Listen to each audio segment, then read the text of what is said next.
Hi, thanks for joining us today. I'm Sarah Lewandowski, Executive Editor of Digital Content for ASI Media and Editor of Counselors Promogram Canada. And I want to welcome everyone to today's ASI Canada webinar. I'm joined by two distributors, a supplier, and a multi-line rep in Canada's promotional products industry to discuss the ongoing coronavirus crisis there almost a year after the first shutdowns began. We'll be talking about how their businesses are doing in Q1 of 2021, the challenges they're facing, and what they expect in the months to come.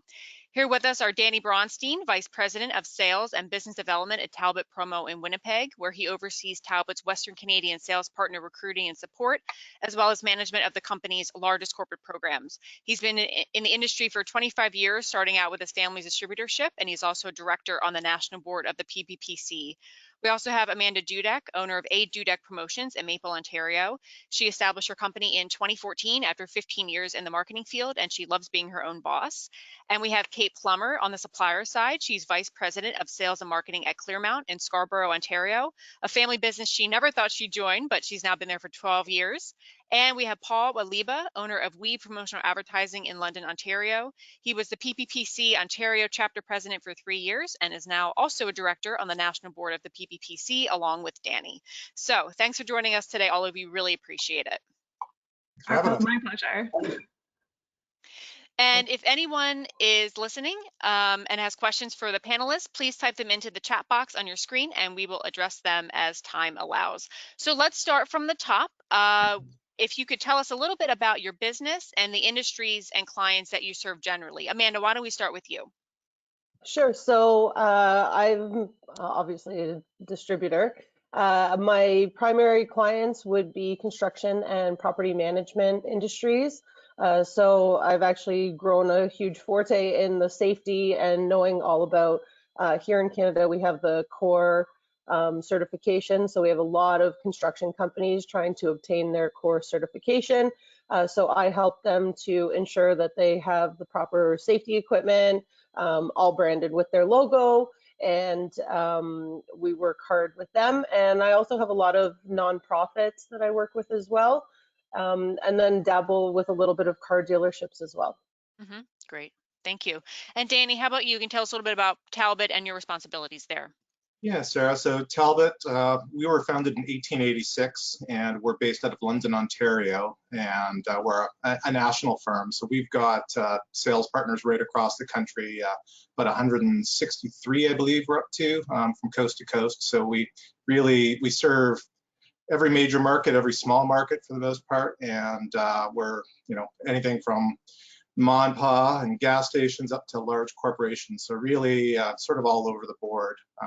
We also have an industrial uniform division in London, Ontario as well that services other industries. We service EMS and first responders. So we've had a real good opportunity over the last year to sort of help the first line of defense, and it's been really quite an interesting year. Great, thank you. And Kate, the supplier side, tell us about Clearmount.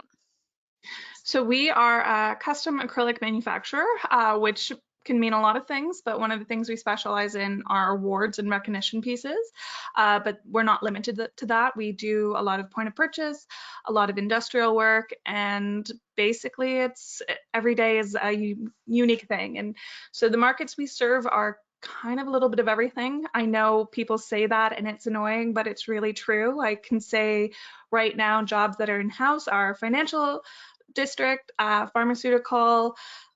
We have an artist as well. We work with them. So yeah, so it's kind of, we do a lot, we do unique, and we do specialized. Wonderful, thank you. And Paul, the MLR, what are things looking like for you? What's your business like?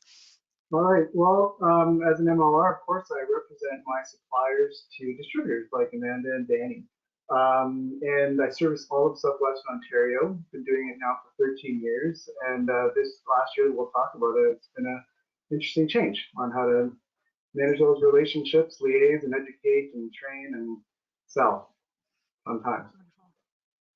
Thank you. Yes. So on that note, the changeover into 2021 from 2020, obviously the year everyone wants to forget, but a lot of ways it feels like things are still the same in 2021. And in some ways it's even worsening as far as the pandemic goes. So the first month of 2021, what does it look like for your companies? And if you could share some sales metrics. So we're thinking, okay, Q4 to Q1 from last quarter, also a year ago. So Q1 to Q1, what have things looked like? Paul, why don't we start with you this time? Yeah, I mean, it's been interesting for my agency. My Q4 was actually the biggest Q4 I've had in all of my years of selling. Oh, wow. So it was a really strong Q4 for me. I was very fortunate to work with some of the great suppliers, and my distributor partners were really engaged as well. Q1's been a bit of a drop off. The big change, the engagement is still there, but I'm finding that the big change is the size of orders has changed. They're not quite as large in scale. We're not doing the big Christmas or holiday handouts at the end of the year. It's more small orders. So that's been a big change. Year over year, 2020 to 2021, of course, I am down, and most of my suppliers, I believe, are as well. There are a couple that are up, but it's a mixed bag.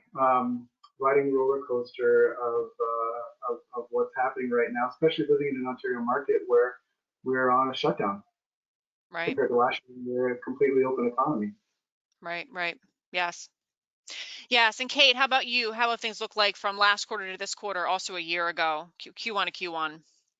Yeah, well, Q1 last year we were on track for one of our best years, and then of course it was like a steep drop off that way, which was fun. And this year is we're doing well. One of the nice things about awards is that they are a secular job like project, so they usually repeat about 5 to 8 years. So a lot of jobs are kind of locked in because they've started them and they're going to keep going with them. What's unique about this year is the need for drop shipping, in that everyone needs to do that, and it is still a component. So we're busy right now. I find right now what's kind of out there is people are quoting on things, and normally you'd have a lot of lead time, and what we're finding right now is still people are, well, maybe this project might go ahead, maybe this might happen. So we were okay last year. We ended kind of the same, which was a really nice thing considering everything that happened. But I will say that I find we're still down from where we would last year, but award jobs are repeat jobs, and those are the ones that are in-house. That's great. That's great. Good to hear. Danny, how about you? What has business looked like from last quarter and then a year ago, Q1 to Q1? Yeah, I mean, similar, I guess, to what Paul echoed. I mean, we finished pretty strong at the end of the year. I mean, overall, we were down 2020 year over year. We were down just under 20% overall. First quarter this year, we just reviewed the numbers, and we're down 32.4% year over year for January.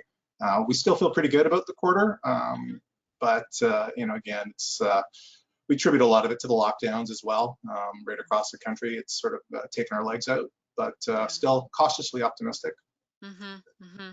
Great, thank you. And Amanda, finally, how have things looked like for you? I know you're a one-woman show, so I know that it's been a lot on your shoulders. So tell us about that. What has it been like? Yeah, so I was actually going to lead with that, because being a one-woman show, I guess you can call it, it's very different. I don't have, let's say, the clientele that Talbot or Danny, for example, has. So I have more of the smaller clients, not the bigger corporations. And I've definitely seen a dip. My Q4 was not as strong as previous years, obviously. Again, because of the way the lockdown has gone here in Ontario, we've been, particularly in the Toronto, Peel area, we've been locked down for, I guess, since December, early December, mid-November. It got pretty bad here. So the orders just weren't there. And if they were there, they weren't as large as Paul had mentioned. So that's been a huge struggle. My Q1 started fantastic last year in 2020. I was projecting to have a stellar year. Obviously, that wasn't the case. And this year to last year's Q1, a huge difference. I do find myself struggling right now to, court new clients and try and keep the ones that I have. Not so much in terms of them going elsewhere, just they don't have the needs that they did have last year. Right. Yeah, it's a different challenge when you're prospecting. Yeah. For sure. So, and we just talked about, financials and numbers, but I want to talk to you now about the human element in all of this and your team members, your peers, how they're faring. I know the shutdowns have been, they've been very strict in Canada recently. I know there's some new travel restrictions that Trudeau just announced last week on Friday. So things are getting even stricter. So I just wanted to ask you about how everyone is doing, personally, your team members, but also, your peers that you've been hearing from in the industry. And I know some companies have, in person and at home people right now working. So Kate, why don't you start off with that? I know you have a mix. Okay, where did this is a loaded one because there's honestly a lot going on. I feel people are really stressed and the lockdown is really hard. I think one of the main issues that need to be focused on is messaging from the government is really difficult because we keep getting told we might shut you down. We're pretty sure we're going to shut you down. Prepare for big news. We're shutting you down. And the shutdown, the second lockdown isn't really a lockdown. There's just like a mild curfew to it. So as a supplier, like it's really annoying and frustrating for us because we're really concerned about the safety of our staff and we want to make sure everyone is okay and healthy, and it feels like we kind of can keep them healthy, but we're not sure if we can keep them employed, but we're staying employed. So I would say after the second lockdown happened, I was getting emails from everyone being like, are you staying open? Like, and this was from distributors and suppliers. Like other suppliers are like, well, what are you going to do? Are you going to stay open? And we decided like we're small enough with a large enough space that we could keep everyone safe. So I think what's out there right now is people have hit this wall. They've hit this wall emotionally. A lot of parents are having to go back to homeschooling, which is really tough because parenting full-time and working full-time is really hard. We don't see the end to it, especially in Ontario, in that this is for the Toronto area, it's our third round of lockdowns. And for Ontario, it's kind of a second lockdown. Like it went from Toronto to surrounding to entire one, and they keep extending it out. So the attitudes out there are just frustrated. And what's really frustrating for me is that you're getting distributors and everything. Like Sarah, you had a fantastic article. And if people here haven't read that article yet, I highly suggest you go and read it because it's an amazing look at the struggles suppliers are having and the struggles that distributors are having, because it's not easy out there. And just saying, hey guys, be kind to each other, be patient I think everyone's attitude is like, we've been patient. We don't want to do it anymore because we're all upset and we're angry and we're feeling the loss. And I feel it more in January, I think, because everyone hit New Year's and they're like, brand new year, we've got this. And nothing changed. It's not like, all of a sudden we're all vaccinated January 1st and everyone is just hitting that wall and we're all upset, frustrated, and and having the supply chain issues as well don't help this issue in a little bit. Like it just adds to that frustration, and that anger is finding channels. And unfortunately, it's at people who can do nothing to help. And so, yeah, the message, Sarah ended her article with be kind, but we're all finding it real hard to do that right now, I would say. Thanks for that. Yeah, thanks, Kate, for that. Yeah, yeah, I know the struggle is very real right now, and there's a lot of different variables and a lot of different factors that play into that. I know it's very frustrating. Paul, to you, what have you kind of been, feeling and seeing, amongst your peers in the industry, and especially as an MLR, the ways that you've been trying to get your products in front of people. What does that look like for you right now when everything's virtual? Yeah, I mean, it's really the virtual thing. It's more of a hybrid. Well, at least it was through last year. I was doing some in person for people who were comfortable with it and were following protocols, and the online presentations, which I don't think are necessarily the best way to present the product. People are very tactile, need to touch and feel. So there is some, and there wasn't a lot of new products coming out last year as well because a lot of people put their buys on hold. What I am finding, to kind of echo what Kate was saying, was I've never been more of a liaison between my distributors and my suppliers. There's a lot of impatience, frustrations. People are desperate for orders and they need it now. They need answers yesterday, but there's been a lot of stress adding to the timeliness of orders, transactions, or email response time.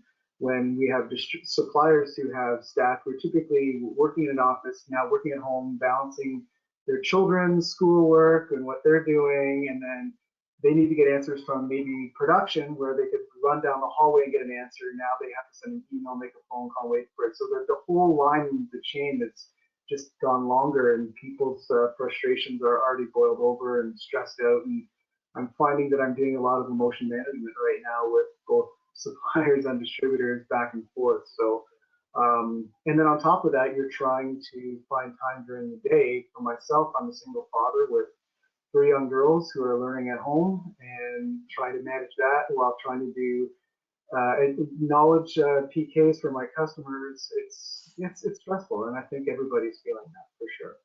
Right, right. Thank you for that. Yeah. Yeah, and Amanda, to you, similarly, I know you also have school-age children at home, and you're also, one woman show with your business. So what does that look like for you, kind of trying to balance all of that, like Paul was saying?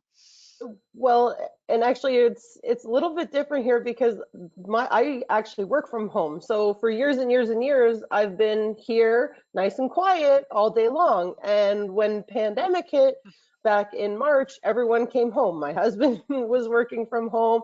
My kids are both working from home, and they're in grade 4 and 6. So, they're a little bit independent, but not so much. So it's been definitely a challenge. We figured it out. My husband had to move down to the basement to do his work. This way he's got quiet. And the boys, they now work in their rooms. So we set them up. So that's been a challenge just because my home life was a little bit different during the day. And now it's a lot of noise and, trying to make lunches and snacks and entertain them at recess. This all factors into now lost time that I'm not working on my business and focusing on my clients, which has definitely been a challenge. But the good news is that everyone's in the same boat, and my clients are understanding that too. So, I had a client call the other day, and she's like, "Oh, your voice is really raspy." I'm like, "Well, that's just because I laced into my kids for not doing something, like we're all in the same boat." And and she totally get it. She's like, "I don't know how you're doing it at home with the kids and trying to manage a household and your business and everything." So, everyone's been pretty understanding. Has it taken a toll on me? Sure, because it was nice and quiet here, but now it's not. But I actually enjoy everyone being home, so I'm not complaining. Let's put it Mm-hmm. that Mm-hmm. way. Yeah. Well said. Well Yeah. said. Thank you for that. Yeah. And Danny, how about you? How have things looked for you and your coworkers, your peers? What is everybody kind of feeling right now? And you're also in Winnipeg, so it's a little further west. So what have things looked like there for you guys? Yeah, I mean, it's interesting. I mean, I'm based in Winnipeg. Our sales partners are, for the most part, home based. So you would think that we'd be sort of better suited for this situation. But as it's been tough on everybody personally, and it's just been a difficult year. It's as a company, we're accustomed to getting all together once a year to celebrate our successes for the year and see each other. And so it's tough not being able to do those things. Personally speaking, typically I travel a lot, and I sort of went from being so sick to traveling all the time to thinking, God, I miss traveling. I really miss hotels and being stuck in airports and all the things that you complain about. It's you sort of take it for granted. And so I know personally, I haven't been to our head office in London in almost a year, which is very unusual. So I guess we've changed the way we've done things. And personally, like Amanda mentioned, I'm accustomed when I'm home to working from home, but I'm not accustomed to having my wife upstairs giving a webinar and my teenage daughters on their devices, and it's dogs barking, and it's I don't know. I don't know that I love the new normal, calling it the new normal, but it's it's definitely been a challenging year, but I think we're starting to get there. So yeah. Great. Thank you. Actually, we do have, speaking of lockdowns and time home, we do have a question from an audience member who says, with sales being down and in the midst of a lockdown, how are all of you taking advantage of the downtime? Have you done any education or training? Kate, have you been engaged in any of that kind of thing when things have been a little slower, perhaps? You know what? It's one of those I was telling someone, I wish I had downtime right now because that would be really nice. I think like every small business right now, that downtime isn't like, oh, finally I can get stuff done. It's that deep panic of, oh no, what am I going to do? How do I bring in more business? Like small business owners don't have downtime. We have just more panic time. And I think that's where we're kind of at for it. Yep. It's been interesting though. So I'm not sure if you know, I'm co-chair of Promo Kitchen, which is a non-industry nonprofit that focuses on education. And we've made a big thing in our group of education is key. So we've run education things. We've also said like community is key. So we're running mixers and networking events. And that is one of those, I feel people's need for connecting with people is higher. So training wise, it's more of just, okay, the hustle just goes from like high to higher. And but it has been really nice. I think one of the things that's good about the downtime is that people are more open to talking to you. So early in the year, last year, I made a list of aspirational clients where it's like, we haven't done anything, but their ethos connects with our ethos. I think, you know, I like them as people. I think I'll go after them. And I've just been going through that list of these are the people I want to hit up and see what we can do to build business. And it's worked. It's sometimes it's like, okay, maybe we aren't the connection that I thought it would be, but it kind of gives me a little bit of, you know, you can research clients easier now because social media, and then I feel like you can connect with clients easier now because people want to talk to people, but also they want to learn more and be able to offer something different. So it's one of those for PKs, like don't go in as like, here's my product, this is what I do. It's you go in and say, this is my service, this is the service that my product creates. So in my case, it's builds company culture, connects people, rewards people, and it's an emotional connection to what's going on, and it's a morale boost as well. So those are all the things that awards do. And so as distributors and other suppliers, you go in and say, what does your product do? Not in a product display, but as in what is the result that you want to get from here? How do you want to boost sales? How do you want to boost connection? How do you want to boost awareness? And that's where you kind of have to start thinking about things that way. So if you have the downtime, start pivoting yourself into something different. I know we all hate that word pivot right now, but pivot how you present and see how that works, because we all kind of want a little bit of presentation right now. Great, thank you. Thank you. Yes, Amanda, how about you? And I know with the kids and everything, you know, it's probably taking up a lot of your free time. But have you engaged in any, like Kate was saying, any education, training, mentorship opportunities, anything like that?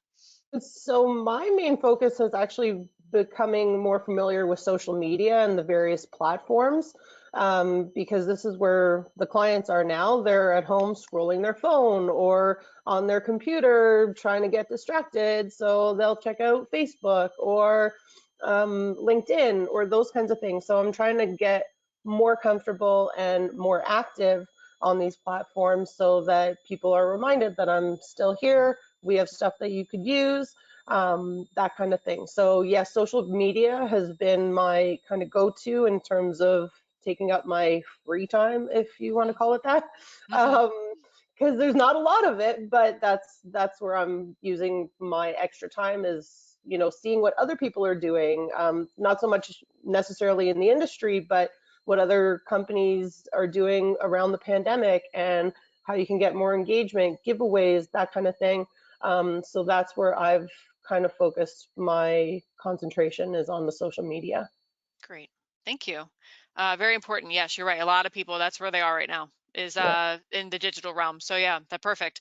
And Paul, how about you? I know with the girls, it's been tough, but if you have you had any opportunity for any like additional training, mentorship, education, anything like that? Yeah, so for me, just because of the schedule with their mother, I did have a little bit more free time, I guess. So I wasn't driving. I mean, I put on close to 60,000 kilometers on my car throughout my territory throughout the year. So I wasn't driving quite as much. So the time that I had driving, I did get to spend a little bit more catching up. I did take a university course, even an entrepreneurial university course, to keep my brain active. I was very engaged with the PPPC and some of the board initiatives, starting diversity committees and the inclusion and quality committee. We had a social engagement committee as well, so I took part in that. But also I took time to be involved in the webinars that were being put on by all the different, by ASI, by PPAI. And also I took the time to finally do something I wanted to do, and that was build a showroom in my garage. So I got built, my garage is now converted into a showroom for my customers to come by and borrow from or see, and I did numerous PKs this fall in my garage. So yeah, I mean, I tried to make it as productive as I could towards the goal of growing my business and being in a good spot for when we're open back up again. Great, But thank also you. yeah, I think it's key too for me to be just to add to it. During this time, I've never been asked more by my suppliers to hear the word on the street, and so being involved in all that sort of stuff, and also for my distributors, being someone to go to as a resource for knowing what's going on up there. I mean, it was really important for me as the in-between to be knowledgeable of what was happening out there. So a lot more education on that, and being a better resource and consultant for my customers for sure. Great, thank you. Perfect. And Danny, finally for you, lockdowns, time that hasn't been spent in the office or traveling to London. Have you had any opportunities for additional education or training, anything you've taken advantage of? Yeah, definitely. I mean, you finally get at things that you've always wanted to do. So in this past year, I learned ancient Aramaic, which is a language that I've always been fascinated by. Wow. And I learned to play the pan flute as well. I've always been a big fan of Zamfir. So I wanted to, yeah, no, honestly, I feel like I've got less time than I ever had. I've spent all my spare time watching How I Met Your Mother on Netflix with my teenage daughters. That's really about it. I feel like there's less time than there was before, to be honest. Very nice. Very Yeah. nice. Thank you. So yes, so and a few minutes ago, Kate touched on this, and I wanted to just go back to this a little bit about how the business has changed over the past 11 months and how you've had to pivot or shift, as Kate mentioned, and possibly the markets that you're finding opportunity in right now that might be even surprising. Maybe it's something that you hadn't served before, but now you're finding opportunity for different reasons. Danny, why don't we start with you? If you could just speak about how your business has kind of changed, how you've had to shift gears and be nimble, I would say, in terms of serving clients where they are right now. Yeah, I mean, the obvious one was PPE, which we were fortunate we pivoted early on in that, and to be quite frank, I mean that made a huge difference in our year, and we did about $4 million in PPE last year, which was a category we'd never been in before and we didn't understand. So a testament to our sales partners to learn something new and become experts in it. I mean, that one in particular is kind of touching, because I feel like over the years, sometimes people ask you what you do and you tell them, well, I sell imprinted pens and keychains. But this year we were actually helping people. We were getting PPE in people's hands, and our industry really reacted quickly. So that's certainly something I'm proud of, and I think something we should all be proud of as an industry. And I think work from home has become a very big new category, and while PPE I think is starting to taper off for us, and I don't think 10 years from now it's going to be a big category. I think work from home is here to stay, and I think there's lots of opportunities there.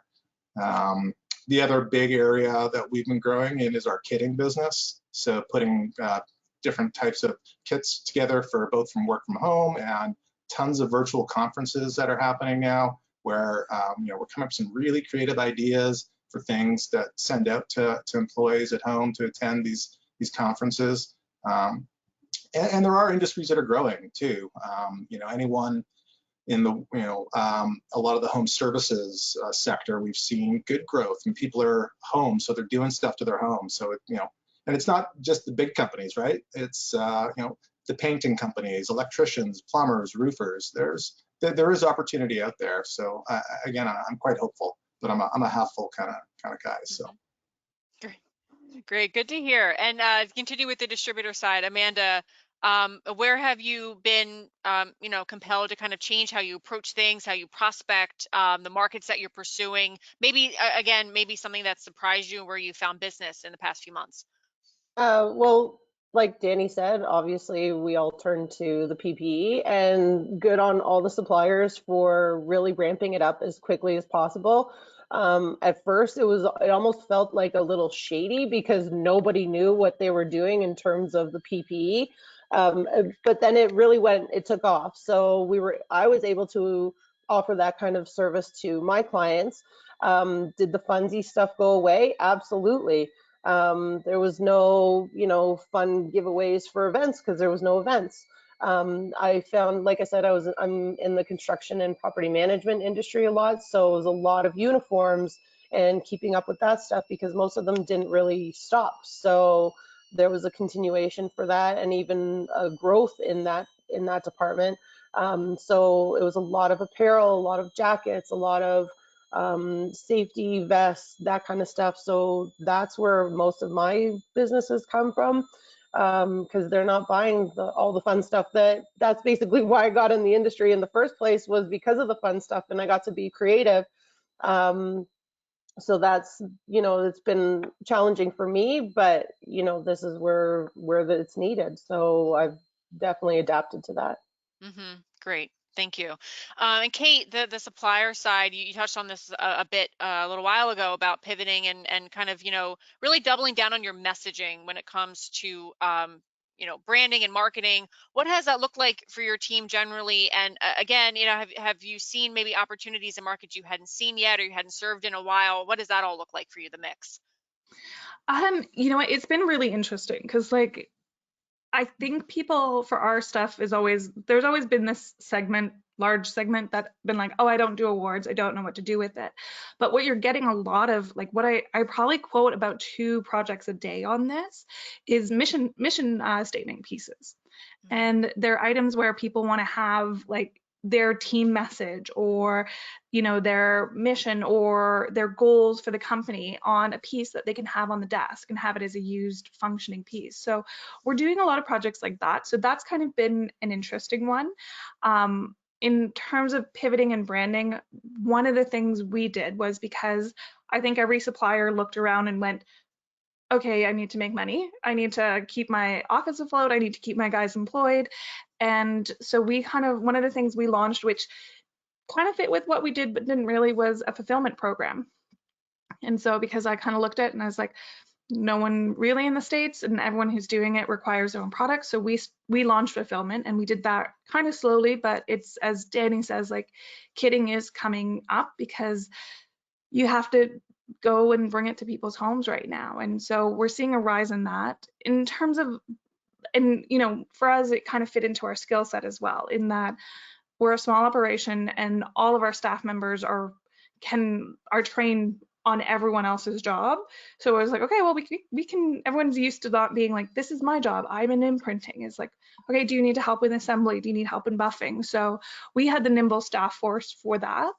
In terms of branding and pivoting, I think it's really just, like I said, keep pushing what you do and what your message is, and get your story right. Like that downtime this is the time where you sort of define who you are and share it. So you are able to, on social media, like constantly reinforce who you are and what you do. Like a great person at this is Kathy Chang of Redwood, is that, she's talked about how she was in the right place at the right time for people wanted domestic, people wanted high quality, and people wanted to be able to support local.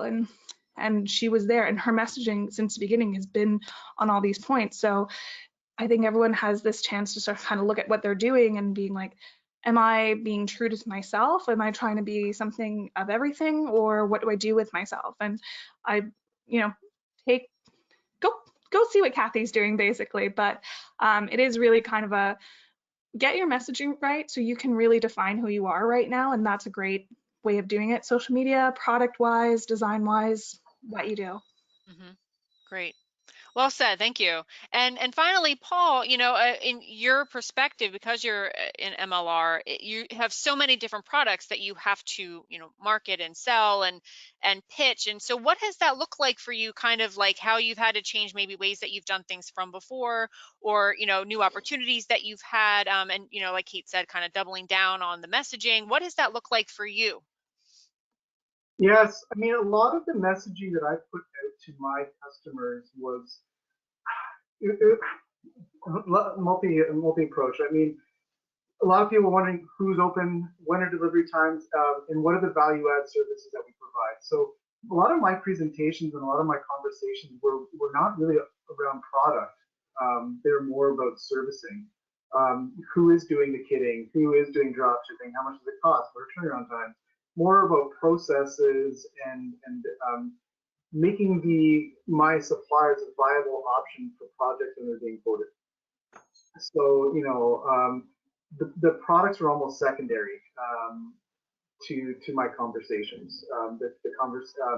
So once again, the PK side of things on virtually, I did find that I was doing a lot more presentations to end users, or clients, should I say, the clients, which was kind of fun and different, and getting asked much different questions than I typically be asked by a distributor.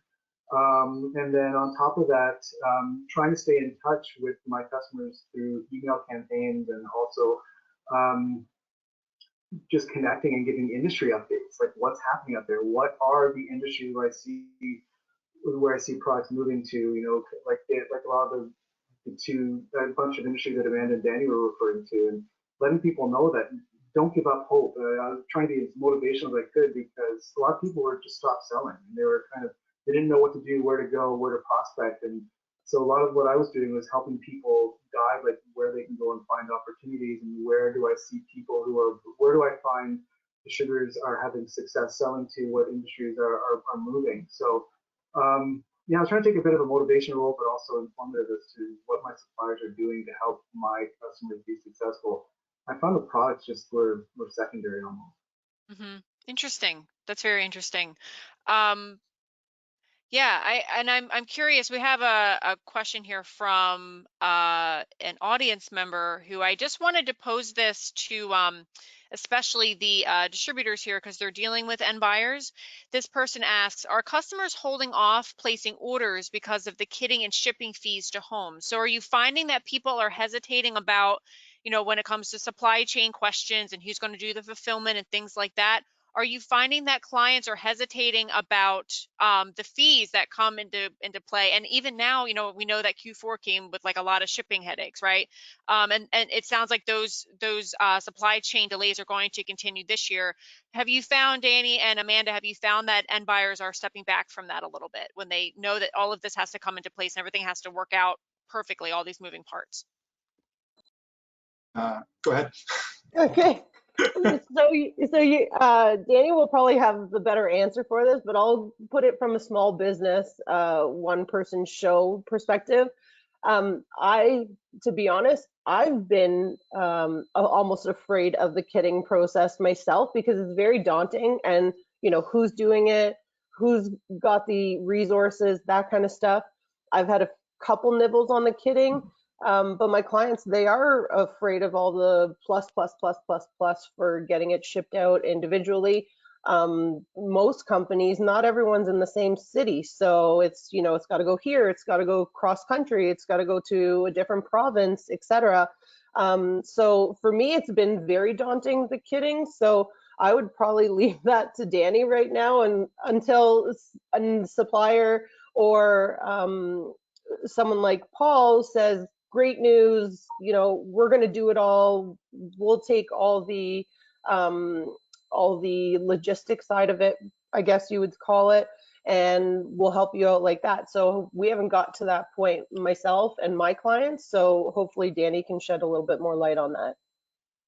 Yeah, I mean, I can speak. Maybe I'll speak like on as far as it relates to larger companies. I think it's probably one of the largest opportunities right now for distributors, kitting. I think I haven't found that those types of larger organizations have balked at the costs of the shipping, because they're replacing costs that they have in like live events and all sorts of corporate events and Christmas parties and things where those budgets were already dedicated, and now all of a sudden it's kind of found money. So if you have to upgrade shipping to get something on time, I haven't found that people are balking at it. In fact, I think it's an opportunity because a lot of the corporates and a lot of the customers out there don't know that that's something we can offer. So it's just really just another opportunity to go out and say, hey, did you know that we do this also? And it's, I think, a real strength. And it's not just for the big organizations either. I mean, we've just built out a kitting department, and we're just really launching it internally. But there's plenty of suppliers that are offering this service, and for pretty nominal fees, we'll put things together for you. Some of the all different size suppliers are offering it. So and there's third-party companies too outside of the industry that specialize in direct mail. So it's I think it's just a matter of doing your due diligence, and it's just one more service that you can bring to your customer base as a distributor. Great, thank you for that. Perfect. I'm just gonna jump in really quick here. For distributors who aren't sure, I will say, like, people are balking, like, they're not sure of that cost because it does take a $20 item into a $50 item between kitting and everything else. But if you are a distributor doing it, one thing be prepared for is fulfillment companies will be asking you a lot of questions. This isn't, I find a lot of distributors are very used to kind of going, hey, here's half of the information. That won't really work in many of these cases. You need to know, what is it shipping? What is the piece? How many pieces? Like, in terms of pricing out fulfillment, what we think about are touches. Like, how many times are we going to touch this piece? And we're going to charge you for each time that happens, because it's still labor. So it's there, but you, as a distributor, be prepared to have all your questions up front. Like, I had one distributor tell me when we were prepping this, she goes, pretend that you're never going to talk to them again. Pretend that this is all, you're never going to talk to your client, so you better get it all up front. So in terms of kitting that way, it makes you look more prepared too, because it means you're prepared for all the possibilities. But it is harder, it's more work, but it is. I talked to a friend who is not in our industry, not in this, and she said one of the things she did for a virtual event they're having is she ordered stuff from Costco and then boxed up like hot chocolate, coffee, and tea and sent it out. And I was like, well, you could have thrown a cig bottle in there as well, like, just, you know me. And but she said the response from her participants was huge. And so I think people are balking at the cost, but the emotional connection there is something that can't be dismissed. Like, there is value in it. And as Danny says, like, the budget can come from something else, but make sure that what you're selling them is worth that extra cost. Yeah, well said. And yeah, you're right. There are so many moving parts. These things need to be ironed out at the beginning. So half the information is not going to cut it. But really pitching them and selling them on the value of the kit is really important. Yeah, really well said. Thank you. So yeah, and with everything we said, we covered a lot, and I just wanted to get everybody's take on kind of, what we're looking at in the coming months, what you're thinking about for Q2, even the second half of 2021, and the $1 million question, what your feel is on event business, because I know that's huge for this industry, and everybody's waiting with bated breath for that to come back in a big way. Let's start with Paul. What do you think about the coming months, and especially with event business? What can people kind of, what are their feelings about that? What are your feelings about that going forward? I mean, I wish I had the crystal ball for that, because if you would have told me a year ago I'd be preparing for an online award show for my kitchen earlier today, I would have told you were a fool. But my guess is a little bit more the same right now. Is there's still going to be some hesitancy. There's still going to be some people who are a little cautious, but cautiously optimistic. The industry is not disappearing. It's going to be there, and I think it's going to be a slow build once again to Q4, and it's not going to be the madness that we had of the last Q4, because people are not going to be afraid to spend their budgets. I don't think there's going to be that same fear of businesses closing anymore. We're kind of going through it now, and we're finding ways. Whereas last year we were shut down, people were transitioning to home, and it was just one big mad scramble. We're now living it, and I think now that we're living it and we know that we can do these types of things like dropship programs, among other things, that it's going to continue just to slowly build, and we'll be more comfortable spending money. And there are industries that are growing, as Danny said. So To get to your question with regard to events, I think you will see events happening this summer. I think I'm already starting to quote golf tournaments. People are being cautiously optimistic about golf tournaments. I think the difference that we're going to see with events in the short term is that the events are going to be smaller. The products that will be handed out will no longer be the $1 or $2 items that people will normally ask to hand out 20,000 of, or how many it might be, where there's going to be a little bit more value in the items that are being handed out with a lot more purpose. And it's something that I'm seeing in general anyways. I'm finding people are investing their money in more quality items and really seeing how they're branding their product, our products. But I would say that the event business will be back and running probably more to what we're used to at the end of 2022, but slowly coming back this year, slowly but surely. And yeah, it'll be exciting to see people face to face again.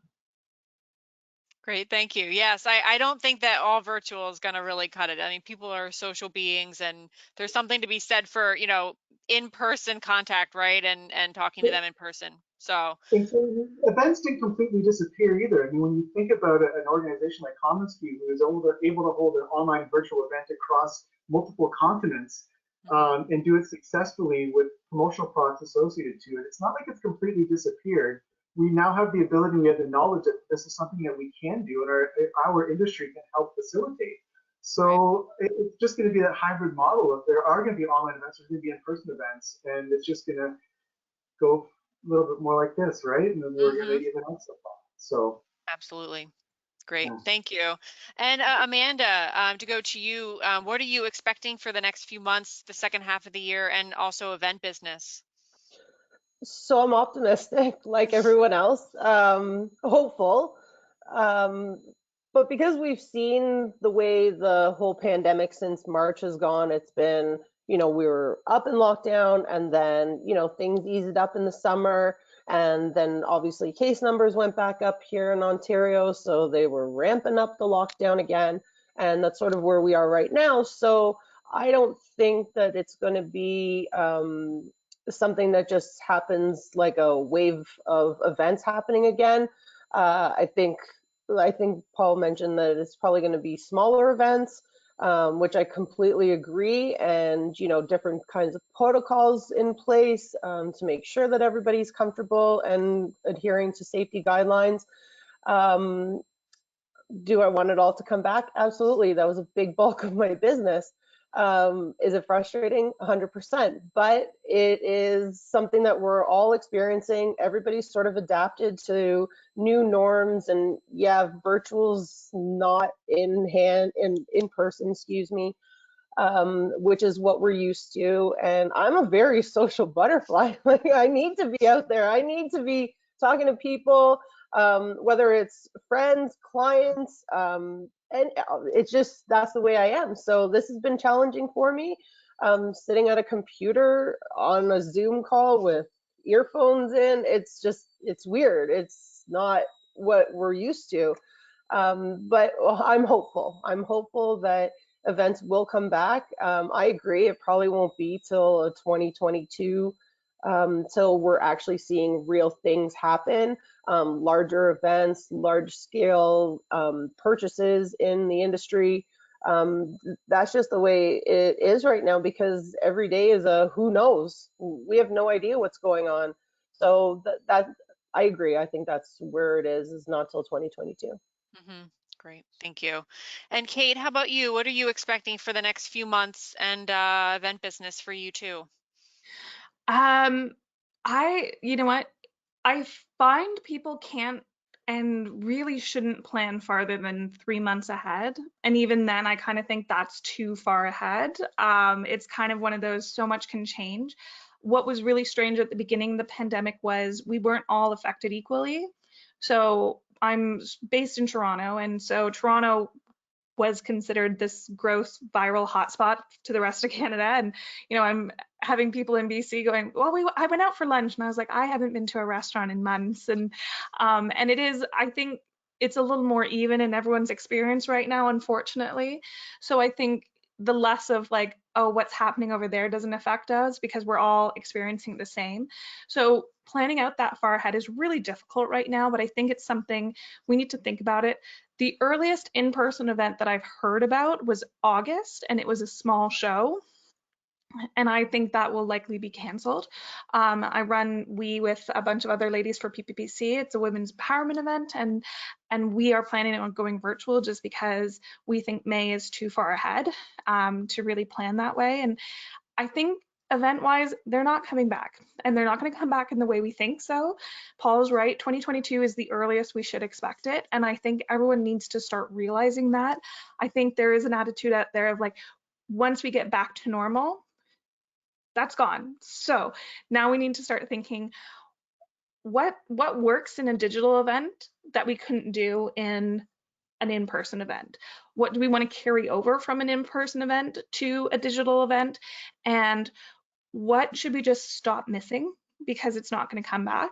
And I sound so dystopian and awful at this point, but I think we all want to be very optimistic, and I think we all have to think the new normal is really the new normal. It's just going to be totally different and unexpected, and let's start embracing what digital brings to our life, what new platforms are out there. We all need to start experimenting because we all are zoomed out, but I don't think this needs to be our existence. We are social creatures, so let's figure out what we can carry over. And I'm optimistic. I think people are still going to persevere. I think people are still, they're looking for the best. I think if we all live in a dystopian world thinking, well, it's all downhill from here, no one's going to be happy. But I think it's on us all to keep encouraging that positive thinking and keep looking for what's good about right now instead of what's awful about right now. And that can change purchasing history. So you're not going to the client being like, I can get you 1,000 giveaways at $2,000, like at $2 each. Like, nobody wants junk. People are very clear of their spaces right now, and you don't want to bring junk into their home. So you go and you can say, I'm going to do 100 giveaways at $20 each, and it's going to be a better one, and you make it limited so you sign up. Like, those are the advantages of digital over, let's try and like give as much as possible. It's like, that's not happening. When you do something, make it count and be very direct. We have the ability to grab information off people. Our data gathering right now, the ability of what we can do is huge. So pay attention to it. Watch what you're doing for your e-blasts, your social media, try and connect with people and try and have that apply to what you're doing with your products and with your messaging and everything else. So I am optimistic-ish. Would I like to be over? Yes. Would I like to go sit in a restaurant? Yes. Am I realistic that I'm going to be supporting small businesses with a ton of takeout? Yes. So we'll get there. I think we all just have to be ready to think differently. And I think we need to, and those around us as well who are like, oh, when we get back, it's like, we're not getting back. Haul those people into what's new about the future. Yeah, I think you're right. Like there's optimism and combined with like a realism, and I think it only behooves people to be like realistic about what this is actually going to mean, especially a year later, almost a year later, and we're still facing it. So it's very real. And, so it only behooves people, again, to be realistic about what they're expecting and how they're going to be positioning themselves in the future and what opportunities they should pursue. I think that's well said. And finally, Danny, we'll finish up with you. So what are you expecting for the coming months and, the same old event business? I know everybody's like looking forward to that. It sounds like 2022 maybe is the year. What is your take on it? Yeah, I mean, again, it's hard to know. Forecasting at the best of times is tricky. Yeah. Let alone, now we're so dependent on decisions being made by multiple governments and decisions by the average person if they're gonna, choose to do the right thing or choose to do the wrong thing. It is tricky to know, but I do agree that, we don't expect things are gonna, pick up with live events. Maybe the very earliest, we might start to see some of that business in Q4, but I think, yeah, realistically, we're going to look into next year, and but it is exciting. We learned so much about ourselves this past year and what you're able to do with less. And I mean, the one thing that always amazes me about our industry is just our ability to change and adapt. And I mean, we're real chameleons. Like I'm really proud of our industry this year because we found new ways to do new things and reinvent ourselves. And so again, I'm always rather optimistic, but I think that I think this year is going to end up okay, and I think next year we're just going to continue to grow, watch our industry grow. Great. Also well said. And I will say, as someone who covers this every day, this industry, I will say I've always known that it was a very resourceful industry, but I think that this past year has shown me that more than anything else, how resourceful these companies are. And all of you in North America, just, you know, in the US and Canada, it's just been really something to see. So I appreciate everything that you guys do every day, the hard work that you're putting in. And thank you as well, Amanda, Danny, Kate, and Paul for joining us today, taking the time. We really appreciate it. And thank you to those who attended. And please stay with ASI Canada and ASI Media as we continue our coronavirus coverage. Have a great day, everyone. Thank you. Thank you. Thank you. Thank you, Sarah. Danny, can we get some pan flute? Just to send us out. It should be our way out here. I think it's the best fact. Oh. Next time. Next time.